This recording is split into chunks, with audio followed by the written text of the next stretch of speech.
Joining me now is author and political commentator Shamika Michelle.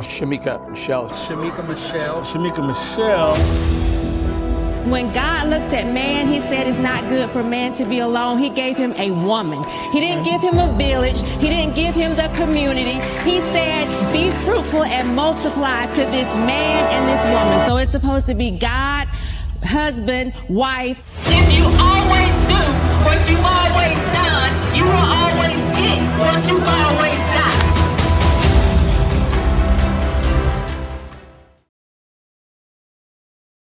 Hello and happy Friday. Let me make sure I'm here. Yes. Happy Friday, everybody. Thank you for joining this special edition of Shaking My Head with Shamika Michelle. And I say it's a special edition because, as you know, I wasn't supposed to be here today. I told y'all we were off today and that we would come back on Monday because we already had plenty of things to shake our head for and to keep it going through the weekend. But here we are. So today we're going to be exposing the deadly power of propaganda, how it fueled Charlie Kirk's assassination, and how Gen Z is being targeted, and the hidden stories behind what the media is trying to bury, what happened in Charlotte, just everything. So let's get into it. I have a special guest today. I'm going to let her, I have two special guests actually, but I'm going to let our first guest come on and pop her own collar. You've seen her before, and here she is. Here she is. Hi, Dee. Hi, Shamika Michelle. How's it going? Oh, How's everybody doing? I have a little bit of stuffy nose. So if I'm a little bit low energy, just please forgive me. Let me speak to the people in chat. Hi, Husker. Hi, Biblical Worldview.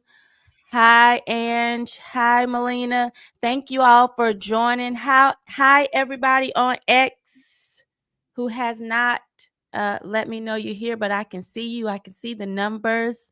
Hello, everybody on Rumble. I appreciate you being here. Dee twisted my arm and like pulled it up real high behind my back. And then like I should have had my cast on because she twisted my arm so much. I don't even think I can use it. But here we are. Here we are to discuss what's going on in the world. And we're going to start with Charlie Kirk. As many of you know, some don't know, they have arrested a 22-year-old for the murder or the martyr. Been saying he wasn't murdered, he was martyred. Martyr of Charlie Kirk. And so we're going to discuss the propaganda of the news or of the media and how this 22-year-old fell for the lies.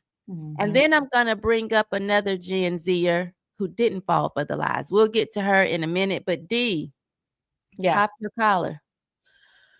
You know, one, I want to thank you for doing this today. I think that when it's all said and done, you're going to be really glad that you documented the moment on your own show. I think it's important that when things like this happen, that we mark these moments in time that are not just don't just affect us as individuals, but also affect the country. And in Charlie Kirk's case, it really is a global effect, because what we're talking about is terrorism. We're talking about domestic terrorism, and we're talking about political violence. And that's what makes this so catastrophic, because he, as you and I have talked about, Shamika, this man was martyred for talking. He was martyred because of his thoughts. He was martyred because of his opinions. He was martyred because he believes that everybody should be able to have the right to bear arms. He was martyred because he believes that, he doesn't want his taxes to be too high. He doesn't, he was trying to stack the chips in his favor as much as he could for him and his beautiful wife and his 2 babies. And his voice was not silenced, because I don't know if you've seen on social kind of and I've been crying so much about this. I look like crap on a cracker. But You don't.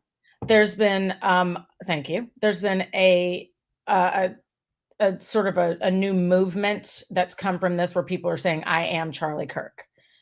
And, they're associating, what they connected with him about, to say that they are also him. And for me, I am Charlie Kirk because I'm a daughter of God.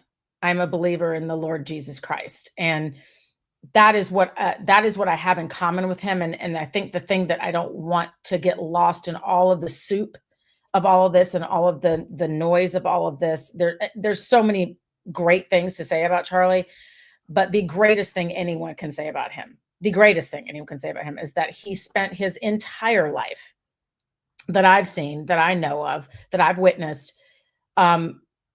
professing Jesus and the gospel every chance he got.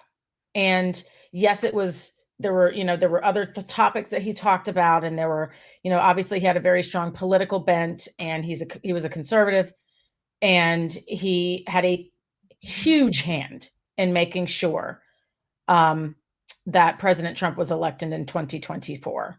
JD Vance, issued a statement that said exactly that, and that he even had a big hand in choosing the cabinet. I mean, he's like, he helped us staff our cabinet. I mean, this is a 31-year-old man who had, just enormous influence with heads of state, with people who, believed his data and believed and trusted what he had to say about what was happening with Gen Z and how Gen Z was leaning. Mm-hmm. And why things were important, that are important to Gen Z, are important to them. And he really he read the tea leaves way before anybody else did. And he just was way out in front of understanding what Gen Z needed and what was going to be important to them. I'm devastated that it has come to the point where the mainstream legacy dinosaur, very soon to be dinosaur media, because they are being overtaken, be not mistaken, by people like you, by outlets like, influencers and podcasters like Jason Whitlock and Steven Crowder, people like Chad O. Jackson. These people are overtaking what the public at large, and this really, I think, started, after COVID. People started really recognizing that the media is lying. But it's really turned a corner now. And now they have gone from being liars to being actually complicit in the murder of somebody. They're actually complicit in Charlie Kirk not being in this earth anymore. They are directly complicit with their propagandized messaging, right? You hear words like Nazi, and it was attributed to so many people in the conservative space. Also, right. Christians, there's a demonizing of Christians as well. So, right. And I've heard people say this, but what they really didn't like about Charlie and why there was such an effort to demonize him and his message and what he was talking about in this sort of really grassroots work that he was doing, is because he is so effective. He was effective. He wasn't just blustering about. He wasn't just sort of, saying what he thought. Certainly his opinions were included in his messaging, but really what Charlie was masterful at doing was backing everything he said up with absolute, unequivocal, indisputable, inarguable facts, period. He had more receipt, like he is the king of receipts. And And also the way he was able to explain why he had the positions he had is why I think the media worked overtime to try to discredit him. And the only thing they had was ad hominem attacks, right? Nazi, um, racist, homophobic, all the things, transphobic, all the things. And when he was proven right over and over and over again, they just kept applying pressure. They just kept rinsing and repeating until we are now at this place where they have rinsed and repeated him into his grave.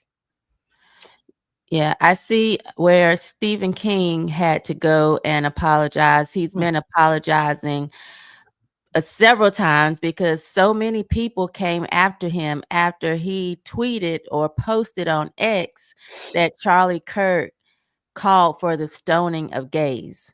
No proof, just him, typing and putting this out. And when you talk about the propaganda, I have to also say these large accounts, these people, these celebrities that then pick up, and he had to come back and say, this is what I get for not doing my research, just sharing something that I came across. This is also on your heads too, because I'm seeing so many people, Stephen King, I saw D.L. Hughley, some of these large accounts who know that they have a large following. Like for me, I still feel like my following is small, but these accounts know they have a large following and they don't do the due diligence to actually see if what they're talking about or what they're sharing is true or real.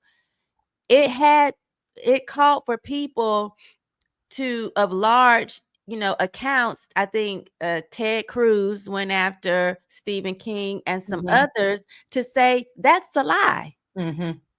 That's not the truth. And then he decided to come back and apologize, but he's been doing that for a long time. For a very long time. Yeah. I mean, he's a known leftist and he's also demonic. So that's another conversation.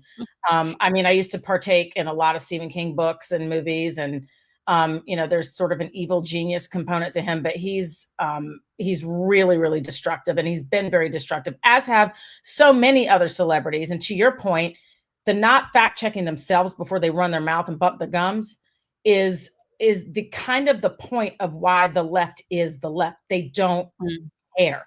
What they care about is the click, first of all, and second of all, they like to poke the bear. They like to get everybody to have a bee in their bonnet, right? And stir up, which is a classic Marxist characteristic, is to incite anger in people, to get people feuding, to create this us versus them environment. And let me tell you something, it is us versus them. The us is everybody who is Team Jesus, and the them is everybody else, period. And and this, because at the end of the day, this is a spiritual problem. This is not a Democrat and Republican problem. This is not a left and right problem, although we're called, I say it all the time, left and right, conservative and leftist. I don't even say liberal anymore because the classical liberal is gone. They're gone. Oh, for sure. But I do say that at the net of all of this is that there are people who are on the broad way and people who are on the narrow path. Now I tend to like teeter on the narrow path, like I'm kind of like got a little bit of a toe on the Broadway and everything else on the narrow path. I was gonna say, like when you said Team Jesus, I'm like, there should be some clarification even to that, because I know a lot of people who would say they're Team Jesus. Yeah.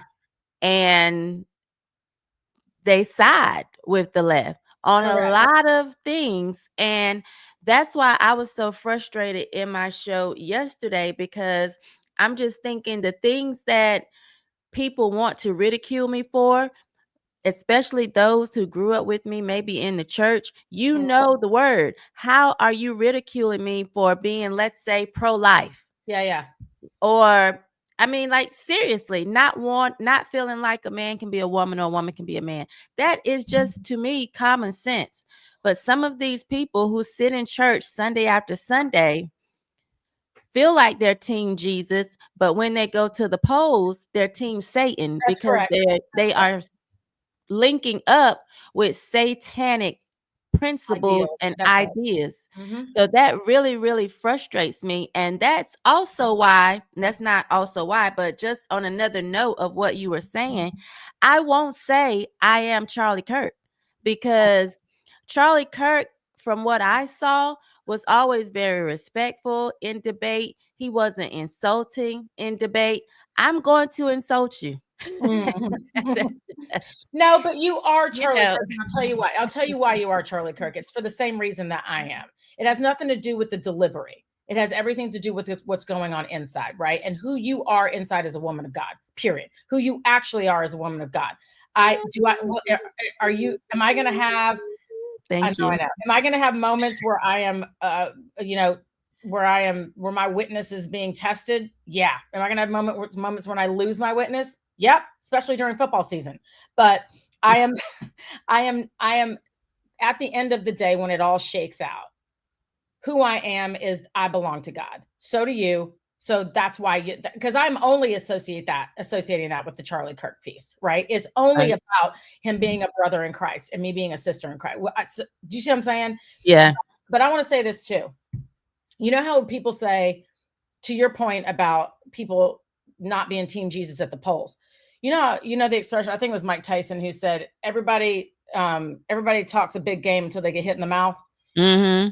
Likewise, everybody says team Jesus until it's time to obey him. Right. And obedience is, you talk to a legalist about obedience and they'll have you, you can't wear earrings and you have to, your skirt has to be a certain length and blah, blah, blah. I'm doing zero of that. Right. I know my father, and I know that he's not requiring me to, walk around examining every speck of myself every second of the day and worrying about if I'm okay with him. Jesus may be okay with him. There's nothing I can add to that. But as it relates to Charlie Kirk and also Iryna Zarutska, the young woman, the 23-year-old woman who was brutally slayed right here in my city where I live in Charlotte. You live not far from there, on the light rail. The negligence that led to that happening is stunning to me. I really don't know how this Vi Lyles mayor is now. She just won, by the way. Before you get to that, though, Dee, let me pull you back to the propaganda of the Charlie Kirk situation. Unless you're gonna just stick to the propaganda of the Charlotte, because don't forget, there's a Gen Zer who followed Charlie Kirk that we're gonna bring on to actually talk about why she didn't fall to the propaganda. So actually, I'm going to go ahead and bring her in so that we can have that conversation and then move to what happened in Charlotte. Okay. Hi, Shamika Jr. Oh, that is hysterical. Hi, sweet girl. Oh, we can't hear you. Hear you, boo-boo. And I don't know. Are you on mute? She's not on mute. Check your settings. Check your settings. We're going to continue to ramble on while you figure this out. Gen Zer, you're a smart girl. I can see that you're on mute right at this moment. She did that on purpose, I think. Okay. So you could do the check one when we can hear you with, I can hear you now. Okay. Hello. Hi. Hi, Shamika Jr. Hi, Shamika. So my question is, as we talk about the propaganda, I know that you were the first person to tell me that something actually happened to Charlie Kirk. You followed him. You knew exactly who he was. And I watched you be affected by everything that transpired, him being assassinated, and now us seeing that a 22-year-old was responsible. When Dee and I, we were talking, like we're saying these Gen Zers are being led or fed propaganda constantly Steady and diet. going out here doing things like this. How do you feel like you skipped that or it missed you? It went over your head. And why haven't you fallen to the whole, the right is they're evil, conservatives are evil, they don't want me to be who I am? How did you survive that as a Gen Zer? I think the first thing was definitely having you as a mother. I feel like you led us in the right direction, which I will always be grateful for. And I think also my relationship with God, learning God for myself, reading the word, and really learning to understand who He has called and created us to be. So when I see the principles of the Lord and I see what Jesus stood for and what God tells us is right, is wrong, what God leads us to do, I notice that they line up more with conservative values. And, I listen to God before I listen to anyone else. So I'm going to always do what God is calling me to do rather than what the world is saying to do.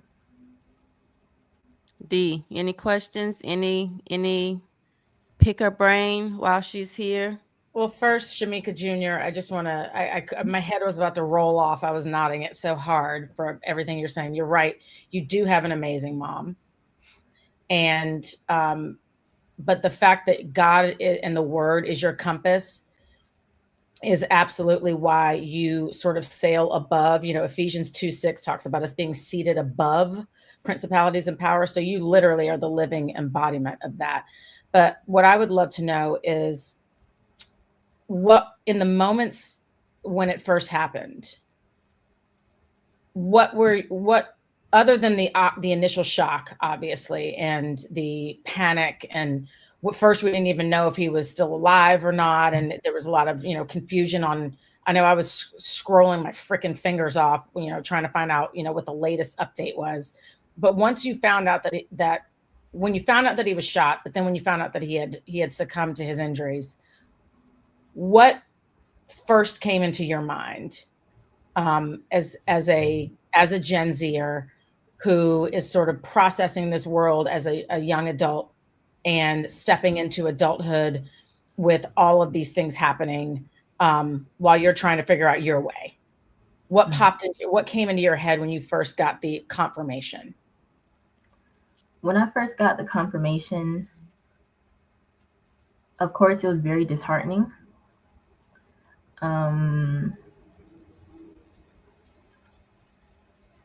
And I knew that my peers and the media were going to take a disrespectful approach. This is stuff that we already know.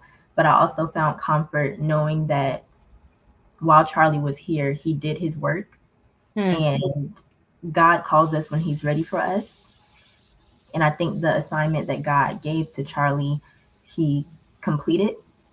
And even now that he's gone, he's still moving. Like His spirit is still moving us and encouraging us. I think He started such an amazing movement for us to carry on. And I just find comfort knowing that He's with the Lord and knowing that He has impacted my generation so much. And I can just tell by the way that people reacted that He did make a positive difference, because the enemy doesn't like good. And people who are working for the enemy are always going to be irritated by a good spirit. So I think that was just really confirmation that Charlie did good while he was here. And so you didn't think about, because my first thought was, one, who did it? Mm-hmm. And two, who caused it? Mm-hmm. Like who really, what's really the underpinning? And I immediately answered my own questions, and it was, I didn't know who did it. We know now, but at the time it was the media is complicit in this. Like, they directly contributed to this man's death, directly contributed. So, but it's interesting that your first thought, this is so interesting to me. Your first thoughts were about his eternity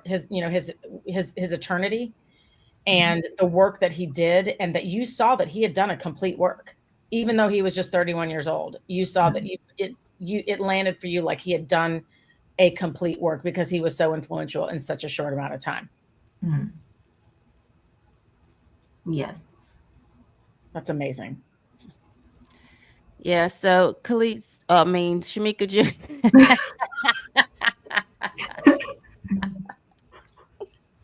Well, rewind. Take two. Shamika Jr. I mean, the name is right there. Right. That's why I was letting you do the interview, because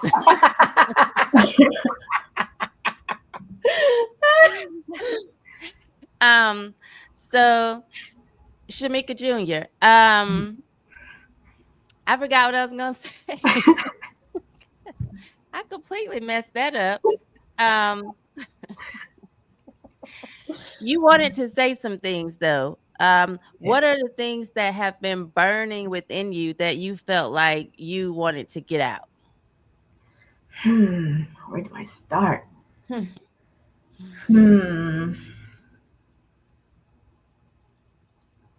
I think my generation has become so desensitized to violence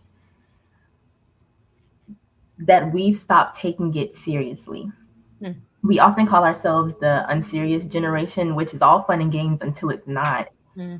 But I feel like my generation does not know when to stop. We don't know where to draw the line. I've seen so many comments, so many posts that have said, like, well, calling him a Nazi, calling him a racist, calling him all of these names, and saying, oh, I'm not going to mourn him. Stop telling us to sympathize. Stop telling us to mourn him. I'm not going to mourn a person who blah, blah, blah, blah, blah, blah, blah. But it's not, you don't have to mourn him. You didn't know him. Nobody is telling you to mourn him, but we're saying have respect for the people who are. Have respect for the fact that he left behind 2 young children who have to grow up without their father. They're so young that they may not even remember him that well. Nobody should not have a memory of their father. And he's left behind a wife who now she not only has to carry her own pain, but she has to carry the pain for her children, because they're not at an age where they can carry that cross by themselves. So it's completely disgusting to see the way people are reacting. And I think my generation is just almost heartless. And I think a big part of that is the fact that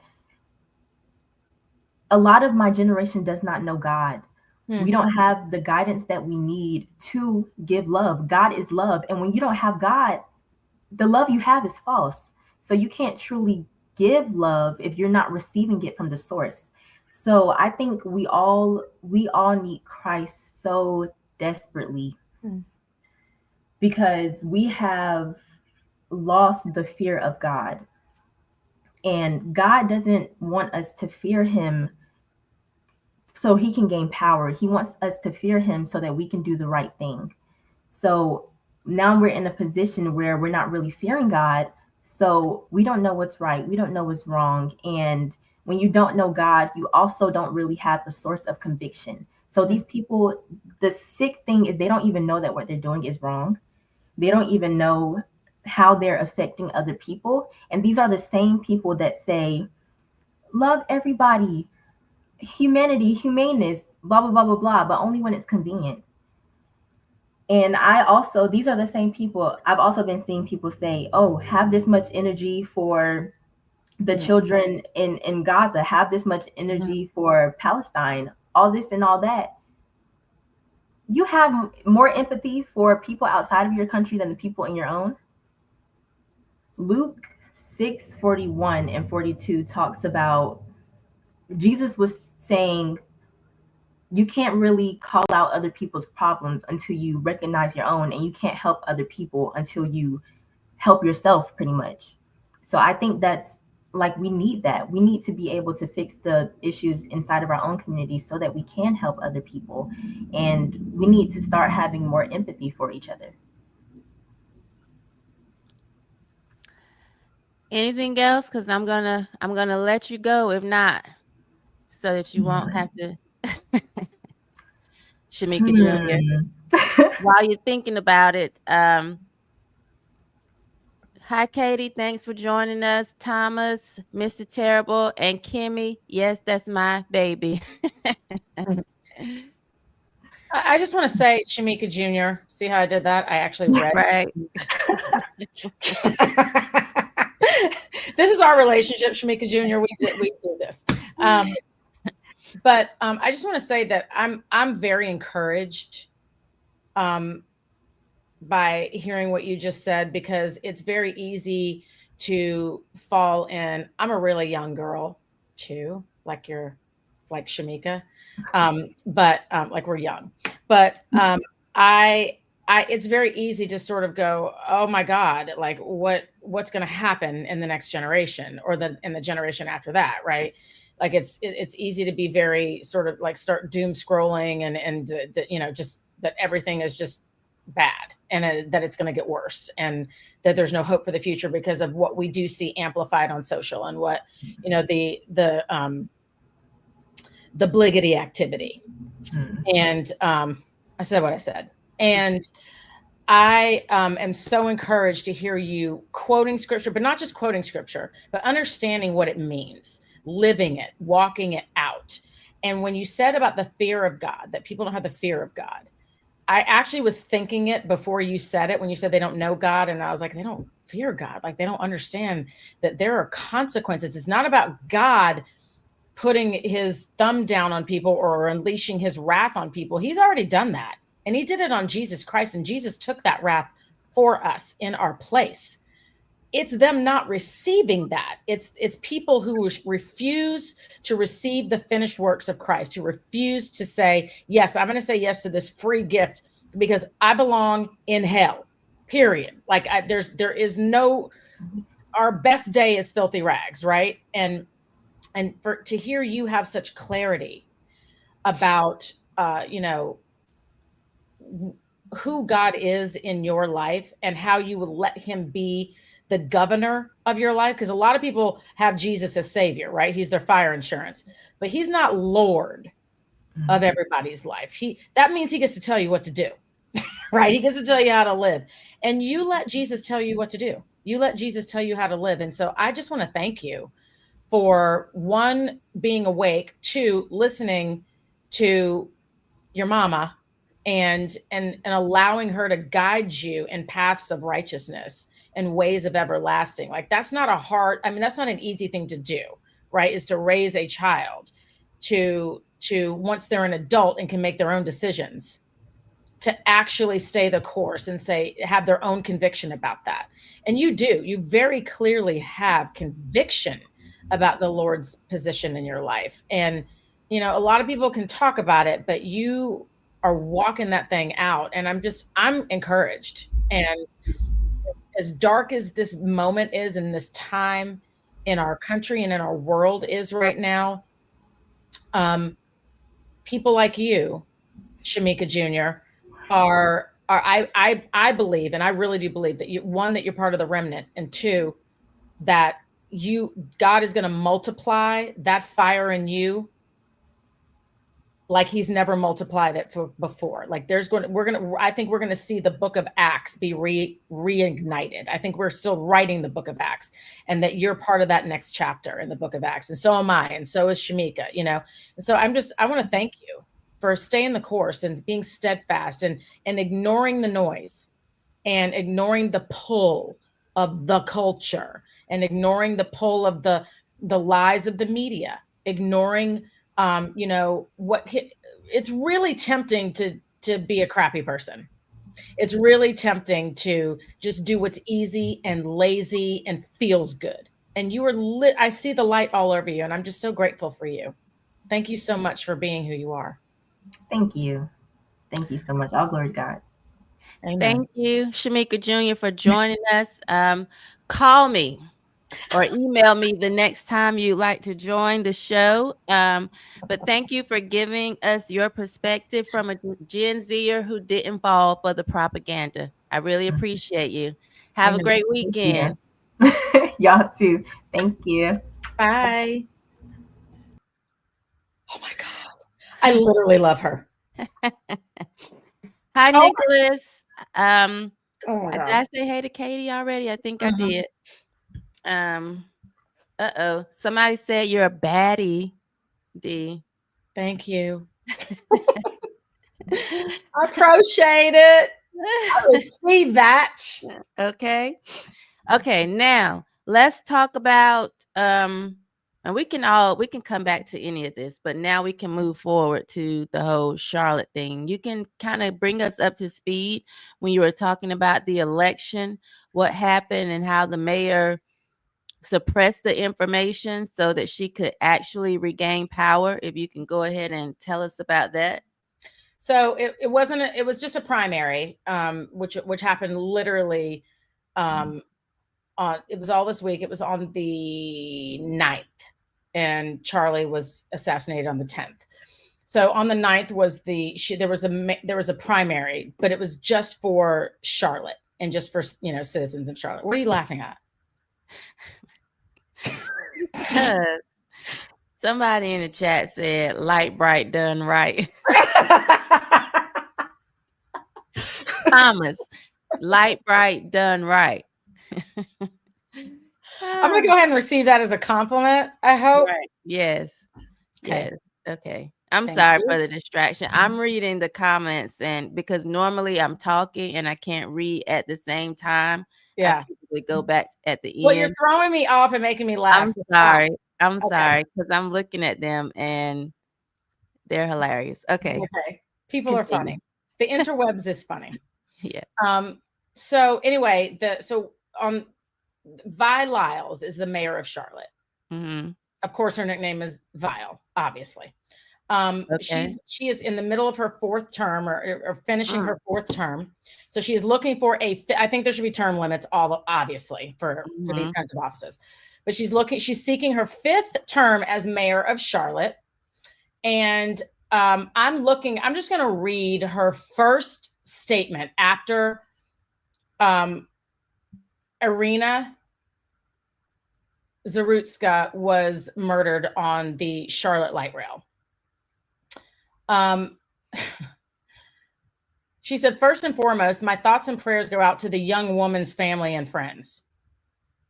This is a tragic situation that sheds light on problems with society's safety nets related to mental health care. Here we go. Right away, it's mental health care. Right away. That tells me she knew something else. Of course she did. She did. Yeah. And the systems that should be in place. As we come to understand what happened and why, you're never going to know why. So that was stupid. We must look at the entire situation. Saw it. He murdered her on a train. While I do not know the specifics of the man's medical record, lie. I know that's a lie because they're public record. Right. What I have come to understand is that he has, just get ready to get super pissed. What I have come to understand is that he has long struggled with mental health and appears to have suffered a crisis. Suffered a crisis. Suffered a crisis means that he murdered. So that's she's changing the words murdered a woman to suffered a crisis. Okay, right. Got it. Noted. This was the unfortunate and tragic outcome. While there are questions about the safety and security of our transit system and our city, I'm going to get to that in a second. There's a reason she's mentioning that. I do know there have been significant and sustained efforts to address safety and security within our transit system. Who is her publicist? And access our city. Who are her comms people? They suck. Charlotte is by and large a safe city. CATS, which is the public transit acronym, by and large, is a safe transit system. However, tragic incidents like these should force us to look at what we are doing across our community to address root causes. We will never arrest our way out of issues such as homelessness and mental health. I'm going to just stop there. We will never arrest our way out of issues such as homelessness and mental health. I'm getting loud, and I understand that. I'm pissed. To say we will never, first of all, he's been arrested 14 times prior to murdering Iryna. 14 times he was arrested. One of those times that he got out, when he got out, he attacked his own sister. When he did that, his mother had him involuntarily committed, and he was declared schizophrenic. He was diagnosed as being schizophrenic. So now I'm going to move into how he got out. All of these 14 times, like how the longest stretch he ever did was 5 years, I believe. But why did he keep getting released into the general public after 14 arrests? Because before you get into that, I'm sorry. I just want to let the audience know Dee lives in Charlotte. So she's passionate about this, not just because it was a heinous crime. It definitely was, but also she's there. And I'm on the outside looking in, although I'm 2 hours away. From what I hear, Charlotte, the violence there, the crimes there are getting worse. Yes. I have family there, and it's not the same Charlotte from when I was a little girl. So go ahead, continue. It sure isn't. No, it's, and I've been here 9 years. But the Charlotte that I know today is not the Charlotte I moved to 9 years ago. It is not at all the same. So there's a magistrate judge named Teresa Stokes. I'm gonna try to calm myself down a little bit here because I'm pissed. And I've had no sleep. But this magistrate judge, Teresa Stokes, is directly responsible for letting, I'm not even going to say his name, but the man who murdered Iryna Zarutska, she is directly responsible for releasing him back into the public. And she did it basically on a freaking pinky swear. Right. It was an IOU. She had him sign a piece of paper, which is, of course, you know, the interwebs, they're going to find it. They're going to find all the receipts. The document that he had to sign saying he promised to come back to court if she released him is why he was able to get on that train and kill that woman. Right. So there's like this long line of, and I'm about to say, you know, the thing that nobody wants to talk about, or if you do talk about it, you get called a coon and a racist and want to be white and blah, blah. It's Charlie Brown teacher at this point. Wah, wah, wah, wah, wah, wah, wah. I can't even hear it anymore. Right. But there's a long line from the DA, who's a black man, to the magistrate judge, who's a black woman, to the mayor, who's a black woman. There's a long line of people who are complicit, just like mainstream media was complicit in the death of Charlie Kirk. There's a long line of people in Charlotte leadership, I'm saying that in quotes, Charlotte leadership, who literally have Iryna Zarutska's blood on their hands, permanently stained on their hands. And for this man to have been arrested that many dadgum times, okay, and still been released into society to continue to wreak havoc, break the law, not have sentencing that is commensurate with his crimes. And then also this judge, this magistrate judge, this Teresa Stokes broad, she also is co-owner of a mental health facility in Lansing, Michigan, and her partner, who she calls a wife, but I call a, you know, whatever, a partner. Yeah, don't say what you call her. I won't say it. I won't. It's not meant for polite society. Okay. I do call her something else. But the woman with whom she shares her life works at a mental health facility. And guess what they do at this mental health facility?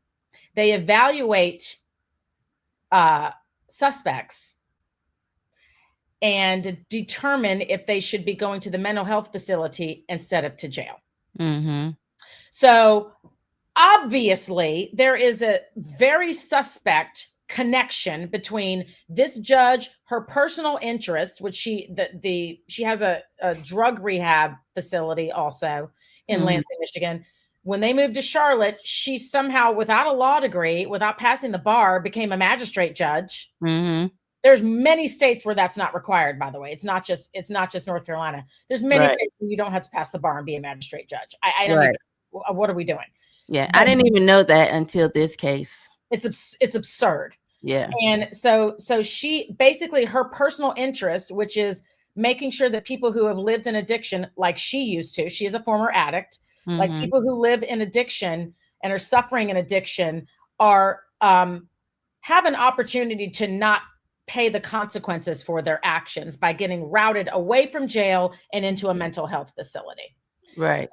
So I'm just asking questions about whether or not there's potentially some kickbacks that are happening from the mental health facility. Yeah, from the mental health facilities when she assigns them and from her bench to go there instead of to jail. I'm pretty much guessing that that's a yes. Yeah. So she, because what other reason would it be? Of course. She's incentivized. She's incentivized. Right. So this is a failure of everyone wants to say the system, but it's not a failure of the system. It's a failure of people who run the system. It's this DA, it's this judge, it's this mayor, all these people. And I'm just going to say the thing. The thing is, one, where there are Democrats running a city, the city is run into the ground. The citizens are not safe. And if there's any illegal alien issue in that city, they are converted into a voter base. And if there is crime in that city, it is going to increase. It is going to escalate. And the criminals are going to be rewarded rather than punished. So we have this scenario going here from a Democrat perspective. I am also submitting that, and you and I have had a conversation about the matriarchy many, many times. There is a sickness within the Black community with this worship of Black women and this elevating of Black women into positions of power because they are Black women. And I'm telling you, as it is the case with Vi Lyles and this Teresa Stokes and the DA, who is a male, these people are not qualified for these jobs. The vetting process for putting them in these positions is either non-existent or so lax that, again, you don't even need a law degree to be a judge anymore.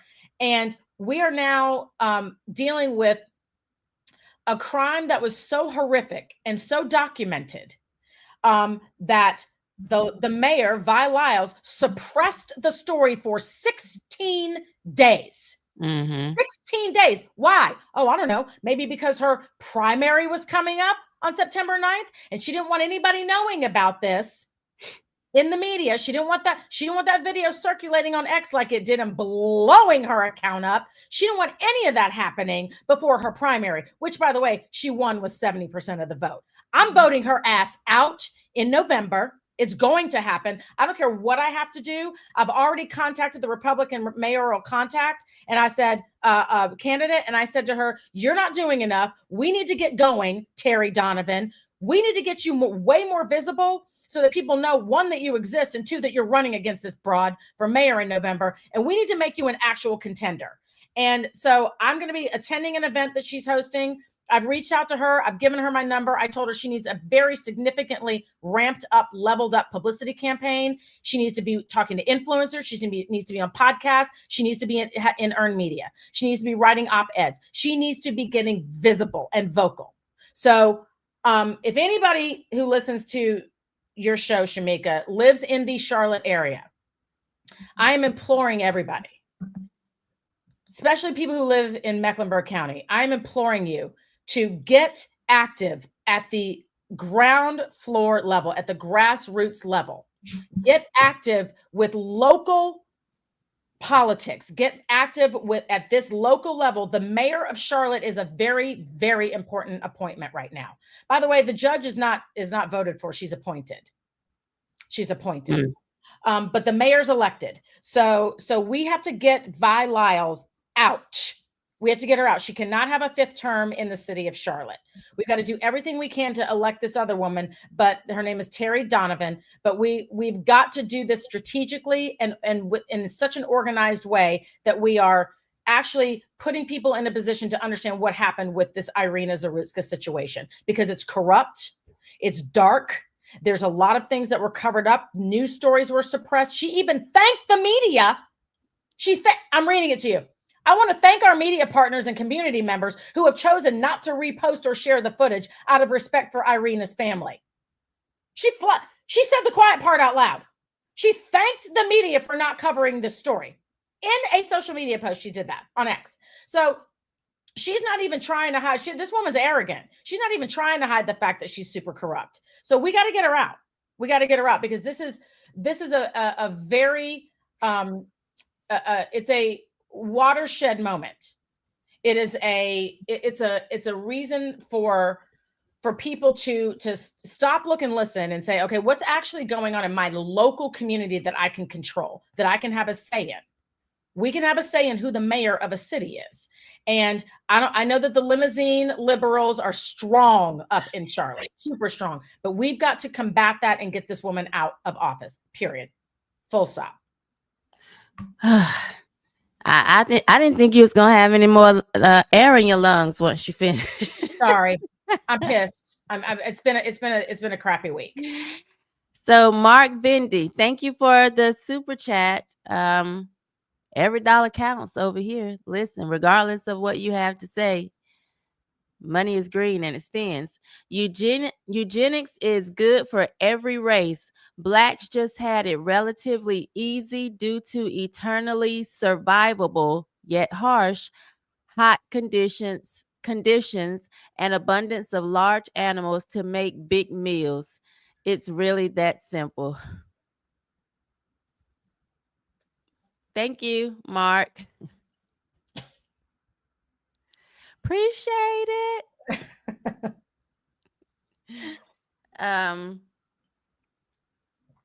Let's see. Biblical Worldview says she read that the magistrate who let the criminal out is not even a judge. Correct. North Carolina also has a Democrat governor. Oh, yes, for absolutely. sure. Absolutely. And has for many, many years. Yeah, we were trying. Yes, we sure were. We were trying, but that's another show as well. Circumstances beyond our control. Yes.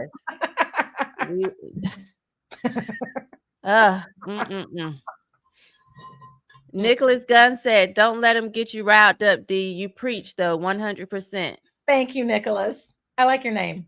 I like the name Nicholas. Y'all do that somewhere else. Don't hate. Stimulated students.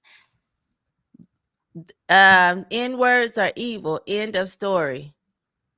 And yes, and one of the reasons I don't even get offended at that, some people would, because they equate N-word with Black.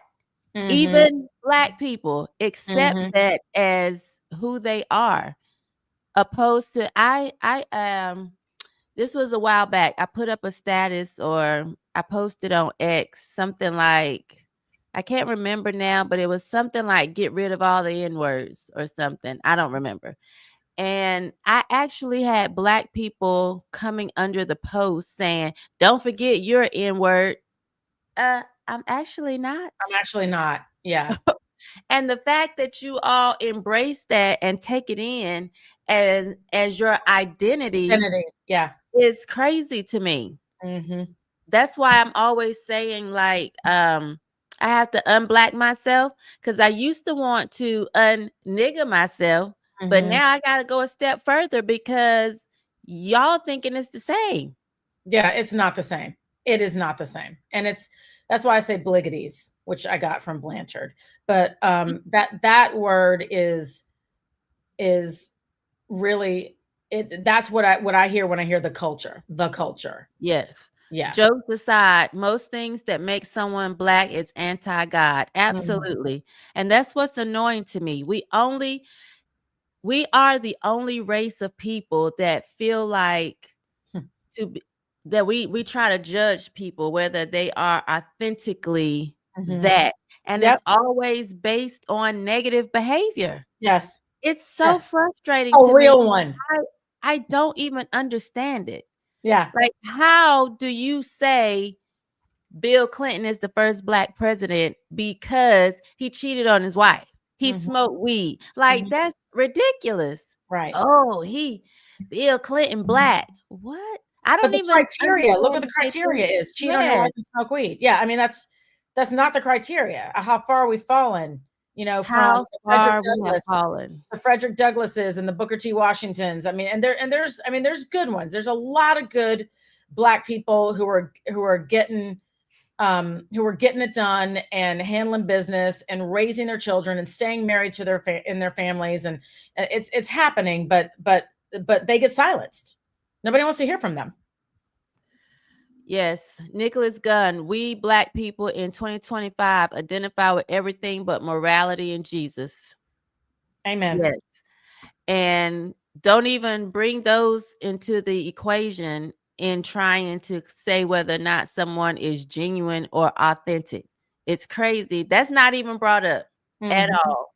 That they're an authentic soul or a genuine soul because of those things. It's not even in the equation. They say you're square. You're square. You're square, you're cool, your Uncle Tom. I Mhm. watched them when Travis Kelce proposed to Taylor Swift. Oh my Keep God. putting up the comparison of his ex-girlfriend to Taylor Swift, like, oh, Travis, Oh, I know what you're talking he about. fumbled the bag. And of course, I have my own thoughts on Taylor Swift, but I don't know that woman personally, and Mhm. neither do they. To Travis, he may not have fumbled the bag, and it may not have anything to even do with finances. We Mhm. don't know how Taylor treats him behind closed doors in comparison to this woman. You all feel like because of her body, she Mhm. had to be the prize. Mhm. We have such low standards and expectation that we look at, plenty hips, ass, and titties, somebody being fat, as a catch. Right, but it's also, I mean, which, by the way, is like the ultimate definition of objectifying women, right? It's like, it's so objectifying to reduce a woman's value to what she physically looks like. That's disgusting. And I don't even say stuff like that often. Like, I don't think there's a lot of male chauvinists out there. I don't think there's a lot of sexists out there. I don't major on that. I think it's rare and not common. But but those comments that you're talking about is absolutely objectifying of women, right? It's objectifying of that woman and saying that her physical shape is what gives her value and makes her marryable. Insane. And what's crazy is some of them were women saying it. Mm-hmm. So it lets you know that Black women can be so insane, delusional, and illogical that you don't even see that there is something else of value to offer, that you just stop at the physical. Well, why do you think that is? Because they don't offer anything of value. They don't. Okay. Yeah, just True. say the quiet part out loud. Just say it. Right. Yeah. Bill was a womanizing hound. Can't blame him for not wanting Hillary, though. Yeah, Stimulated student. N-words hate good behavior. You're seen as weak. If you love your woman, you're a simp. If you obey the law, you're square. If you confess the gospel, you're controlled by the white man. Absolutely. Facts. Yes. Our women are more concerned with being a bad bee than being a good human. Yes. And the men are to blame. Yes. I'm going to always take the men back to the blame, just like God did. I'm it's a mixed bag for me. And you've heard me talk about this before, but I think that women are equally complicit. I think that women, particularly when you're talking about stuff like the women's rights movement and the Gloria Steinem and the bra burn, like, you take it all the way back there, and women talking about wanting to be independent and work and get out of the house and start having abortions and not want, when all of that talk started happening, and the women's movement started happening, equal rights movement started happening, that's when you really saw this disconnect from, it was a rebellion, really, is what it was. Oh, And yeah, I totally agree with that. When I Yeah. say going back to the Adam. beginning, yeah, I'm Adam. going back to when God came in the garden. Yep. And he said, Adam, where are you? Adam, where are you? That's exactly right. So at the end of the day, Adam, Yeah. where are you? Yeah, he was passive and he didn't cover his wife, period. Right. He let a Yes. talking snake deceive his wife. Yes. Mm-hmm. But yeah, that's why I dedicate so many of these shows to women correcting their behavior, Mm-hmm. because I'm hoping somebody's focusing on the men so that men will stop being weak and feeling like, oh, I just want to get into bed with her, so I'm going to say whatever I feel like she wants to hear. We see that so much even in the church. The pastors don't even stand up and preach the word because there's a congregation full of women paying their tithes and their offering, putting them first, the pastors first, and they just say what the woman wants to hear. So I hopefully somebody's dealing with the men. I'm going to focus on the women. But yeah, it's where we are now. Yeah, it's definitely where we are. I think everybody has to take their own responsibility for their outcomes. And you know, I was a woman to a biblical worldview's point. I was a woman for many years who was very emasculating of men. And I had like what the Bible refers to as, the Jezebel spirit. I didn't like male leadership because I didn't have great male leadership other than my coaches, my gymnastics coaches. But I started rebelling against male leadership. And that's ultimately what that spirit is a hatred of male leadership. And I went through and LA will do that to you. Let me just say that living in LA will do that to you. It's a very female intense and female competitive environment.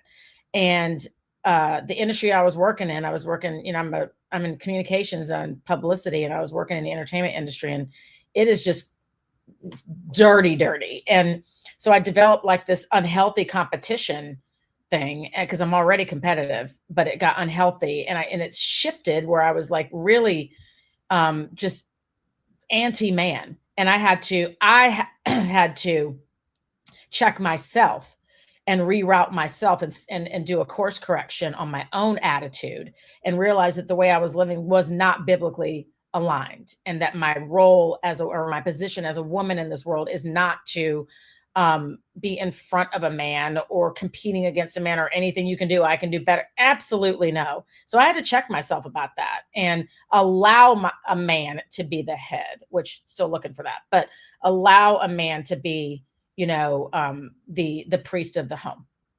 Absolutely. I stimulated students, and I didn't get to read a biblical worldview because you saw it, Dee. But for those who maybe are listening but aren't looking, the comment was, I see where you're coming from, Dee, but ultimately the man is the head. God came looking for the man, not the woman. 100%. So that's Absolutely, what Dee was answering. Stimulated student says, I fought women for their ego and supporting wickedness like LGBT. All the most women degrading songs, women bump them more, but their fathers failed them. I agree. And I was so upset when I saw that Angel Reese was talking about that football player. Was it Caleb Williams, maybe? And she was saying that she set him up with her nail technician, and the nail technician did a good job on his fingernails. It just bothers me that Black women are always applauding, feminizing Black men. It is so annoying to me. It's so annoying. Like, it is already agenda. They're already less than us when it comes to the percentage of Black men here in America. Yep. And then you're supporting behavior that chops away at that. What is it? 6%? You're chopping away at that. Oh yeah, absolutely. It's so annoying. Yeah, but it's also I mean, they're shepherds for the devil. Women who do stuff like that are shepherds for the devil. I'm coming in hard on that kind of stuff because and yes, God did come for Adam. He said, Adam, he didn't say Eve, where are you? He said, Adam, where are you? But fast forward all these eons and centuries later, and women have played a role. And we have the example of Jezebel in the Bible.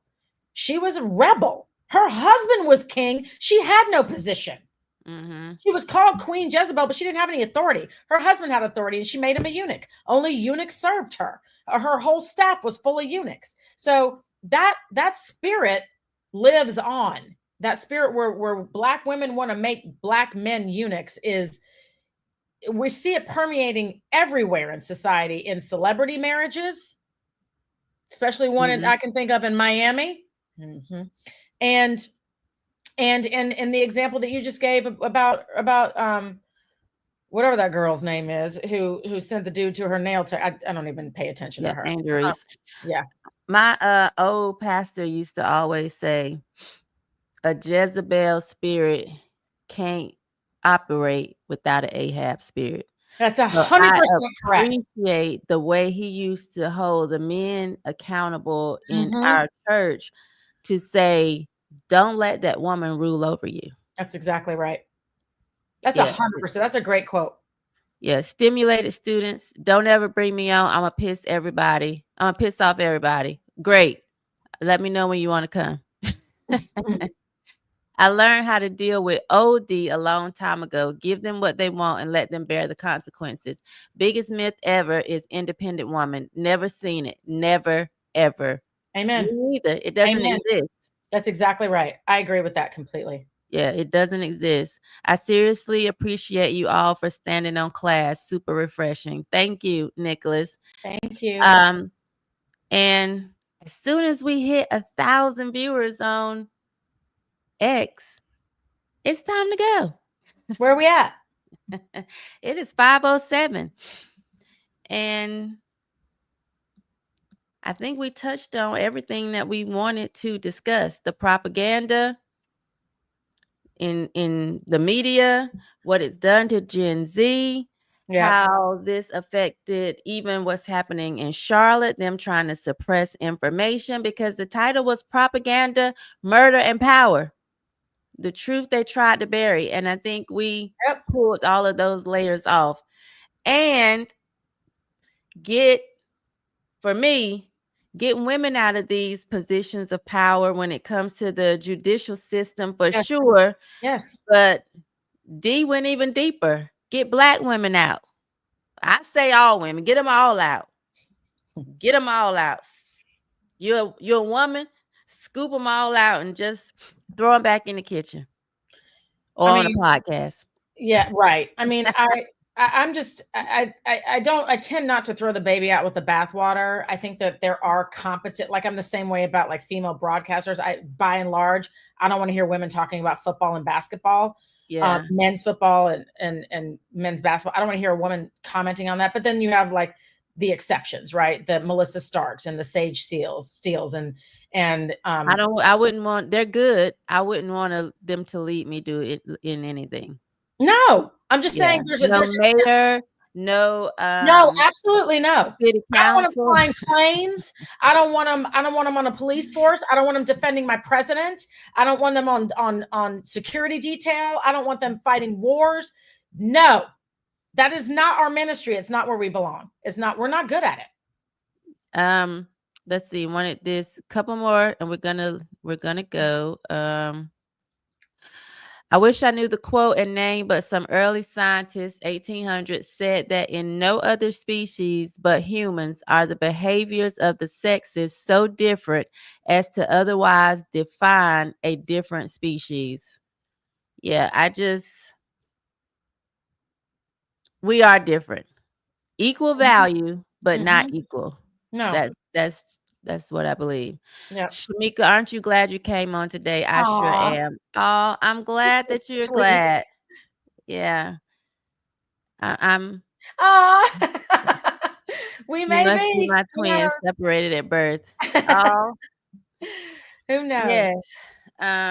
She said she hates women sports commentators too.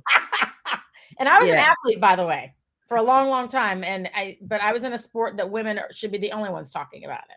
Yes, I agree. I agree. Yep. I don't even watch sports like that, but when I do, I don't want to watch a basketball game and some woman is on the side. I sure don't. It's annoying. I Yeah. said what I said. I don't want to hear it. I want to hear men talking about football. Football's my favorite sport. I can't wait until late August. It's like I don't even breathe good until then. I don't want to hear chicks chiming in about it. I only want to hear men talking about that. Yes. That's it. That's it. That's all.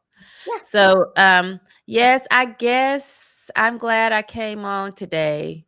And now if I can just get my arm situated, then I'll be okay. From Dee twisting it, making me do this, then I'll be okay. Dee, I want to I'll send say you to my thank you. acupuncturist. Thank you so much. I You're need welcome. a good acupuncture session. I got you. Actually, yes. I got you.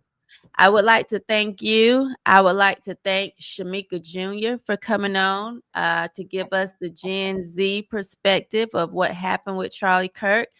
And I want to tell all of the head shakers, thank you for showing up, although this was not our regular show at our regular scheduled time. I appreciate it. We will be back on Monday. Don't let propaganda think for you. Stay awake, stay aware, and I will see you on Monday. Same place, same time, to see what happened over the weekend to make me shake my head.